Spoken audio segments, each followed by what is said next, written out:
Hello everybody, this is Tim here again. Have another movie review. This time for New Mutants, which I just seen, directed by Josh Boone.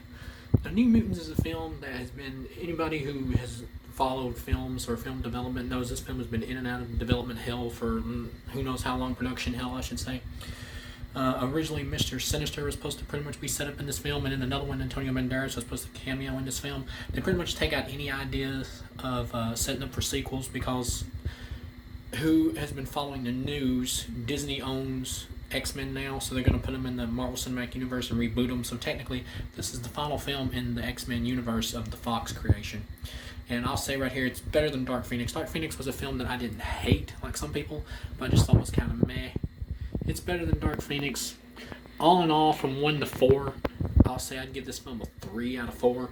This film has been getting mixed reviews. Some people either like it or just think it's okay, or people either hate it. Personally, with a 3 out of 4 score, I think this is a good, fine movie. I think this movie is totally fine.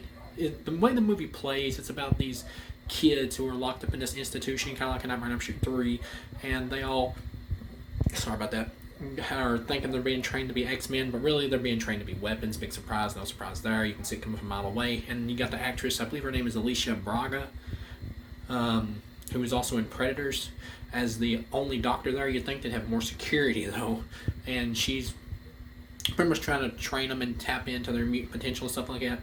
But the way this film plays, all the kids are like angsty teens with broken personalities and stuff and horrible lives.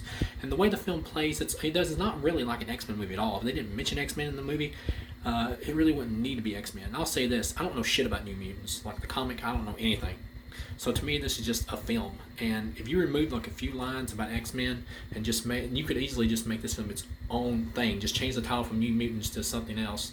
And I think this film would be much better as just like its own film. And I think that's probably the reason it's getting some hatred from some people who are probably fans of the comic or expecting something more along the line or more epic for an X-Men type thing. And you're not going to get that here. There's nothing really epic about this. You find out the main girl has like the ability to make people see their greatest fears, and she can manifest them and bring them to life, which is kind of cool. And you get some kind of horror scenes, but they're kind of dispersed in and out of the movie.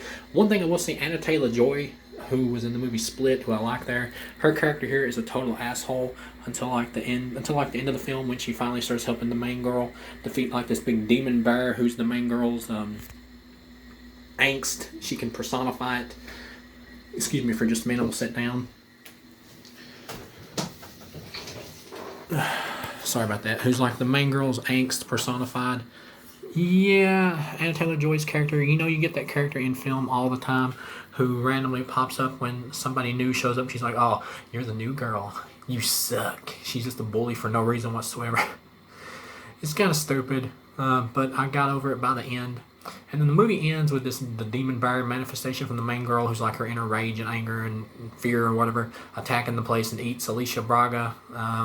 And then starts trying to kill everybody else. The teens have to band together and finally force out their powers. Kind of like a coming-of-age thing. And they defeat the bear with the help of the main girl, who conquers her fear and calms it down and causes it to dissipate. And that's pretty much it. This film can be summed up very easily. There's not a lot going on in it. I've heard some people complain that this film is too woke. I heard 1 or 2 people say that. And really, the reason they're saying that is because the main girl we find out in the movie randomly is a lesbian. And she like gets a crush on this other girl, and they have a kissing scene moment.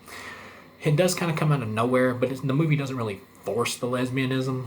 I mean, it's just like one kissing scene, and that's it, really. I mean, that's all. I guess some people are I guess today, in today's age, because of all the woke media and stuff like that comes out, people just get freaked out by anything that can remotely be seen as woke.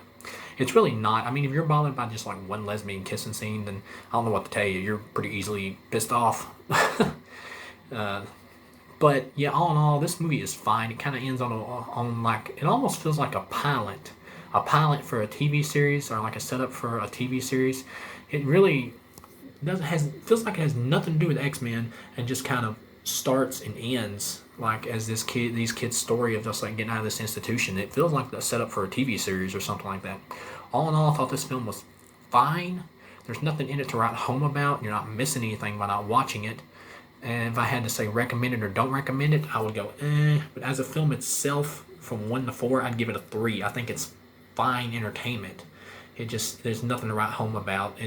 There's nothing special about this movie. Like there could have been, like when mean, like there could have been if it would have been more, I guess, in the horror realm. But yeah, all in all, the film didn't piss me off. It didn't make me mad. It didn't make me super excited or happy. It does.